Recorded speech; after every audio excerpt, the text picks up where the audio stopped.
la caída del hombre, del pecado y su castigo. Vamos directamente al primer párrafo, párrafo 1. Si bien Dios creó al hombre recto y perfecto y le dio una iglesia justa que hubiera sido para la vida si la hubiera guardado y amenazó con la muerte su transgresión, sin embargo no permaneció mucho tiempo en ese honor, usando Satanás la sutileza de la serpiente para subyugar a Eva y entonces a través de ella seduciendo a Adán, quien sin ninguna coacción deliberadamente transgredió la ley bajo la cual había sido creados, y también el mandato que les había sido dado al comer del fruto prohibido, lo cual agradó a Dios permitir, disponiéndolo para su propia gloria conforme a su sabio y santo consejo.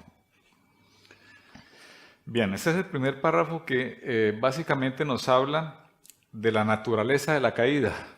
Este primer párrafo se centra en ese tema, ¿no? ¿Cómo es, o la naturaleza misma, la descripción de la caída, ¿no? Entonces, hay un marco general que ustedes ven allí, que lo hemos llamado así, la integridad, la contingencia y la brevedad, que son los elementos que describen esa naturaleza de la caída. La integridad en el sentido de que Dios hizo al hombre recto y perfecto, puso la ley en su corazón, pero aún así, por la libertad que le había dado, el hombre no prosiguió en su vida en esa relación estrecha con Dios, sino que cayó, ¿no? La contingencia, en el sentido de que apareció ese elemento extraño en un momento determinado, que fue la serpiente, que en forma contingente se le apareció a Eva, cuando Eva estaba sola, la convenció, y luego Eva convenció a Adán también para que comiera el fruto del árbol prohibido, ¿no? Y la brevedad, que también se menciona en este párrafo, ¿no? O sea que no duró, dice allí, no permaneció mucho tiempo en ese honor. No podemos saber cuánto tiempo duraron Adán y Eva viviendo en condiciones ideales en el paraíso, ¿no? Esto no lo dice la Biblia en ninguna parte, pero se supone que fue breve, porque básicamente el argumento es que ellos no tuvieron hijos sino hasta después de la caída, ¿no? Entonces es muy probable que haya sido poco tiempo el que hayan durado Adán y Eva en perfección de relación con el Señor, ¿no? Entonces esa es lo que llamamos la naturaleza de la caída. Por otra parte, en ese mismo párrafo 1 nos habla de la descripción particular, o sea, ¿cómo fue la caída? Hace la descripción particular de la caída. Entonces nos habla de la ocasión de la caída, cómo sucedió, allí lo explican, usando Satanás la sutileza de la serpiente, la manera de la caída, subyugó a Eva y luego sedujo a Adán para que cayera. La esencia de la caída es que sin ninguna coacción, sino deliberadamente y por su propia voluntad, Adán y Eva cayeron delante del Señor. Y la esencia de la caída, que fue esa, transgredir la ley y también el mandato específico que el Señor les había dado. La sustancia de la caída, ¿qué es esto? Que fue el mandato que transgredieron Adán y Eva, y el permiso de la caída. Este es un elemento interesante, ¿no? En lo que aparece en la definición aquí de la caída, en este primer párrafo. A Dios le agradó permitir la caída de Adán y Eva. Esto nos choca un poco, ¿no? ¿Sí? ¿Por qué razón? Porque existe digamos, de alguna manera una incredulidad de nuestra parte de que Dios hubiese permitido por su propia voluntad y bajo su propio decreto que se ejecutara la caída de Adán y Eva. Sin embargo, esto estaba en el decreto de Dios y lo estaba desde la eternidad. Y lo estaba para mostrar la gloria del Señor. Lo estaba para que su Hijo muriese en la cruz del Calvario. Lo estaba para exaltar el glorioso nombre de nuestro Señor Jesucristo. Y lo estaba para convertir a hombres pecadores como nosotros, como tú y yo, a la salvación eterna. Esas fueron las razones por las cuales el Señor le agradó permitir, disponiéndolo para su propia gloria, conforme a su sabio y santo consejo. Es un misterio, ¿no? Nos cuesta entenderlo porque esto en nuestra racionalidad se nos escapa, ¿no? Pero creo yo que es necesario que lo entendamos en el sentido de hacer uso de la fe que el Señor nos ha dado para entender que Dios tenía en su santo consejo determinado que el hombre cayera. Y cayó. Esto no es que a Dios se le escapó de las manos y que el hombre hizo allí de las suyas sin el previo permiso del Señor, sin el previo decreto del Señor. Surgen entonces aquí una serie de preguntas. Si Dios decretó la caída, ¿no es responsable Él del pecado? La respuesta contundente es no. Dios decretó la caída, pero la decretó de tal manera que el hombre es el único responsable de su propia caída en el pecado. Y ahí es donde conviven estos dos misterios, ¿no?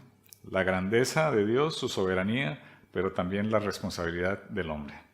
Conviven y se ve claramente expresada en la caída del hombre, ¿no? ¿Sí? Dios no es responsable del pecado, sino lo somos nosotros, como hombres, ¿no? Si el hombre creado por Dios era bueno en gran manera, es otra pregunta, ¿cómo es posible que haya pecado? La respuesta es, no lo sabemos. No sabemos. Esto es un misterio para nosotros. Cualquier explicación que intentemos dar serían especulaciones, ¿no? Lo mejor es decir, no lo sabemos. ¿Cómo es que Dios, siendo justo, culpe y castigue a toda la humanidad por el pecado que uno solo cometió? Esta es una pregunta que también surge con mucha frecuencia. ¿Sí?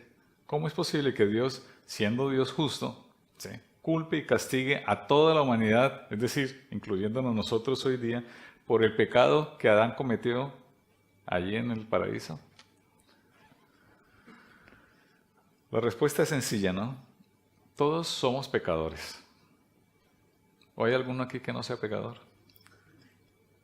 Si hubiésemos sido mejor que Adán, nosotros hubiéramos estado allí en el paraíso, se los aseguro. Todos somos pecadores. Y de alguna manera, la respuesta más importante que debemos entender es que Dios dio un trato representativo. Este término es muy importante. O sea, nosotros estamos representados por Adán allí en el huerto del Edén. ¿Sí? Por lo tanto, el pecado es representativo en Adán, así como la salvación es representativa en el segundo Adán, en Jesucristo. No es un pecado individual que cometió un ser, Adán, para luego permitir una salvación individual a partir de Cristo, porque entonces hubiese necesitado tantas veces morir el Señor como tantos salvos hay.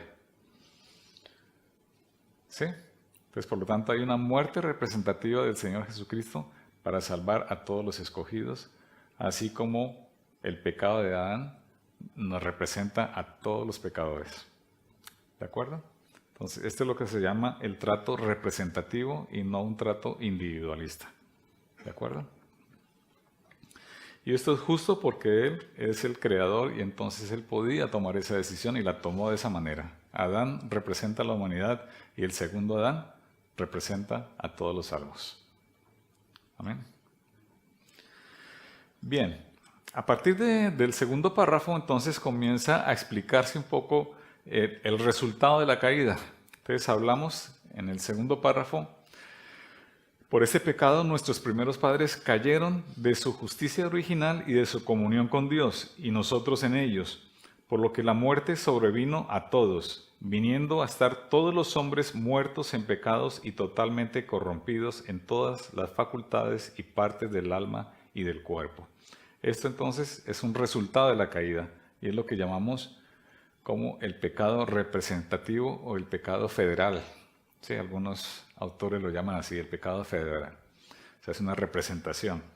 Y hay un versículo que es clave allí, que es Romanos 5:12, ¿no? Por tanto, como el pecado entró en el mundo por un hombre, y por el pecado la muerte, así la muerte pasó a todos los hombres, por cuanto todos pecaron. Este versículo es clave para entender lo que significa la representatividad en Adán de todos los pecadores.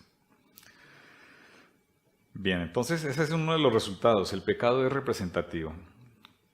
El segundo resultado lo encontramos en el párrafo 3.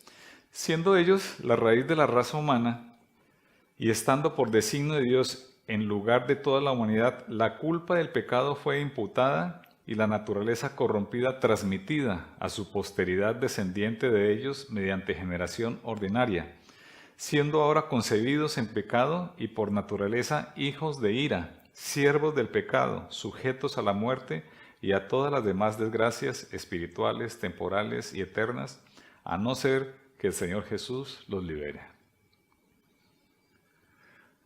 A este resultado se le denomina entonces el pecado original, que da lugar a lo que nosotros entendemos como la depravación total. ¿De acuerdo? Entonces el primer resultado es el pecado representativo, el segundo resultado es el pecado original. ¿De acuerdo? Y hay un versículo que es clave también, Efesios 2:3, también todos nosotros vivimos en otro tiempo en los deseos de nuestra carne, haciendo la voluntad de la carne y de los pensamientos, y éramos por naturaleza hijos de ira, lo mismo que los demás.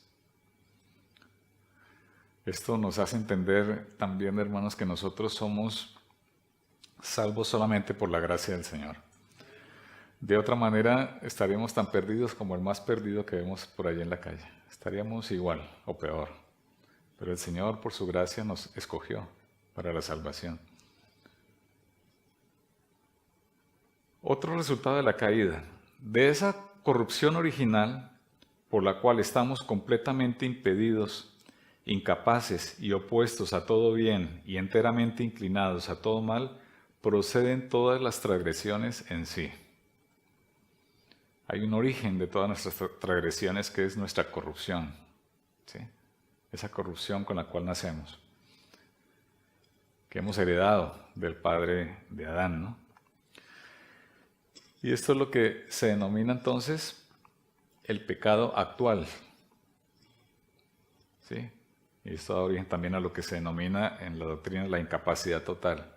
Es decir, somos incapaces porque estamos depravados totalmente, ¿no? O sea, el ser humano por sí mismo es incapaz de superar su condición de pecador. Ninguno puede venir a mí si el Padre que me envió no le trajere. Y yo le resucitaré en el día postrero. Y dijo, por eso os he dicho que ninguno puede venir a mí si no le fuere dado del Padre. Es una obra del Señor, ¿no? Es una obra del Padre que nos atrae a la cruz de Cristo para ser salvos por su bondad y por su gracia. Porque nosotros éramos incapaces de hacerlo, ¿no? Ni queríamos ni podíamos venir al Señor. Y el quinto dice, la corrupción de la naturaleza permanece durante toda la vida en aquellos que son regenerados. Y esto nos toca directamente a nosotros, ¿no? Y aunque sea perdonada y mortificada por medio de Cristo, sin embargo, ella misma, o sea, esta corrupción y sus primeros impulsos son verdadera y propiamente pecado. Es decir, esa naturaleza pecaminosa persiste mientras estemos aquí. ¿Sí? Esto es lo que se denomina como el pecado permanente, o sea, la imperfección total. ¿De acuerdo? Porque sabemos que la ley es espiritual, dice Pablo allí en Romanos, mas yo soy carnal vendido al pecado. Y esto lo está diciendo Pablo, ¿no? Porque lo que hago no lo entiendo, pues no hago lo que quiero, sino lo que aborrezco. Eso hago. Y si lo que no quiero, esto hago, apruebo que la ley es buena, de manera que ya no soy yo quien hace aquello, sino el pecado que mora en mí. O sea, hay un pecado en nosotros, ¿no? Ese es lo que llamamos el pecado permanente, ¿no? Esa imperfección que nos va a acompañar hasta que el Señor nos llame a su presencia, ¿no? Vamos a estar batallando, como decía David en uno de los sermones, ¿no? Estamos en un campo de batalla, estamos en guerra, permanentemente, batallando contra nuestra propia maldad, ¿no? Esto nos lleva entonces a configurar lo que se denomina la doctrina de la depravación total. Algunos lo llaman también la incapacidad total, ¿no? Y hay tres elementos allí centrales, ¿no? La corrupción total, es decir, que el hombre no puede ni quiere dejar de pecar. La incapacidad total para hacer buenas obras agradables a Dios. El hombre no es capaz por su propia cuenta de hacer cosas que agraden al Señor, ¿sí? a no ser que el Señor lo haya salvado. O sea, aún las personas moralmente más rectas que nosotros podamos conocer, esas moralidades de esos hombres son para Dios trapos de inmundicia, porque no están hechas para glorificar al Señor, ¿no? ¿De acuerdo? Hay una incapacidad también para entender el camino de Dios, si el Señor no lo revela, y hay una incapacidad total para querer volverse a Dios. Esto es obra solamente de Dios, es el que capacita al hombre entonces para volverse a Dios en arrepentimiento, ¿no? El hombre es incapaz de hacerlo. Y por otro lado está el tema de la responsabilidad total. Somos responsables, hermanos. Somos responsables. El hecho de que hayamos heredado el pecado no significa que el pecado haya sido responsabilidad de Adán.